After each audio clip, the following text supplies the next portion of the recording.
We're here today to talk about and describe the procedures that we'll be using for our decontamination buckets that will be issued to every engine company. Our goal with these decontamination buckets is to gross decon the firefighter's PPE at the fire scene to prevent bringing the contamination back into the apparatus and then bringing it back to the firehouse.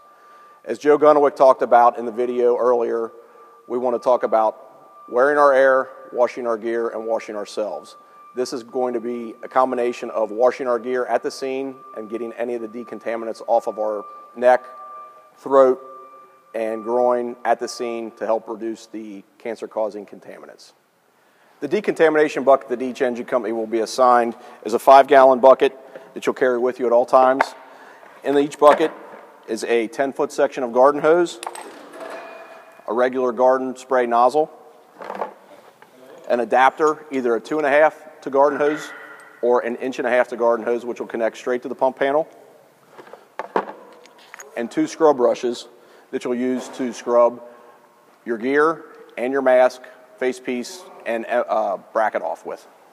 The reason every engine company is being assigned a decontamination bucket is our goal is to remove as much fire debris and toxic particles off of our PPE and our equipment prior to getting back on the apparatus and coming back to quarters.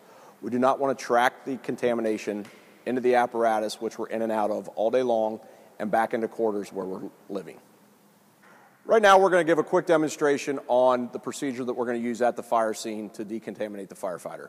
We've got Adam Wolf with us today. He's going to help us out. We're going to simulate like Adam is covered in insulation, char, fire debris. He's come out of the building, come over to the apparatus. We've got our hose hooked up to the pump panel. Our goal is to knock off all the major contaminants off of his gear. We're going to work from the head down. We're going to do the front. We're going to do the back. Any big, heavy debris we're going to brush off while we're doing this. So we're going to go ahead, rinse it off. We're not using a lot of pressure, just trying to get all the big contaminants off. We're going to get all the way down. We're going to have Adam spin around. A major point of emphasis, we're going to try to get as much of the debris off of the mask. This is one of the major areas where a lot of the debris collects up. Clean the bottle off. Spray down in the cracks and crevices of the bracket. We can have Adam pick his feet up. Clean the bottom of his boots.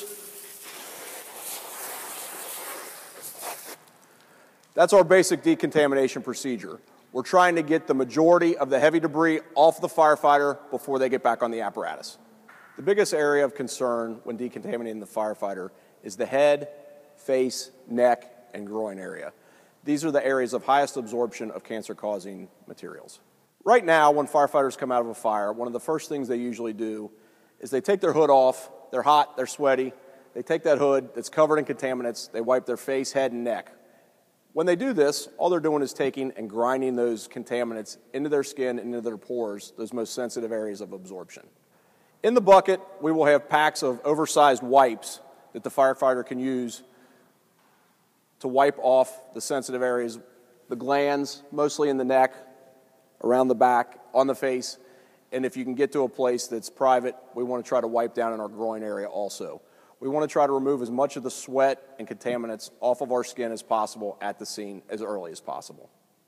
The most important part of decontaminating ourselves is decon at the scene with the wipes, cleaning our head, face, neck, and groin areas. The second most important part is back at the firehouse.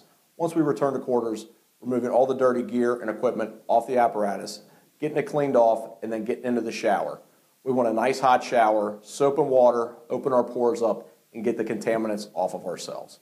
The third and final component of our decontamination is getting back to the firehouse, taking the gear we've gross deconned at the scene, getting it hung up to dry.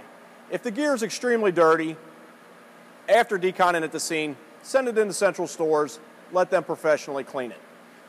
One of the things we can do at the firehouse ourselves is collecting up all the hoods from the members that were at the scene that were contaminated, washing them in the wash machine at the firehouse.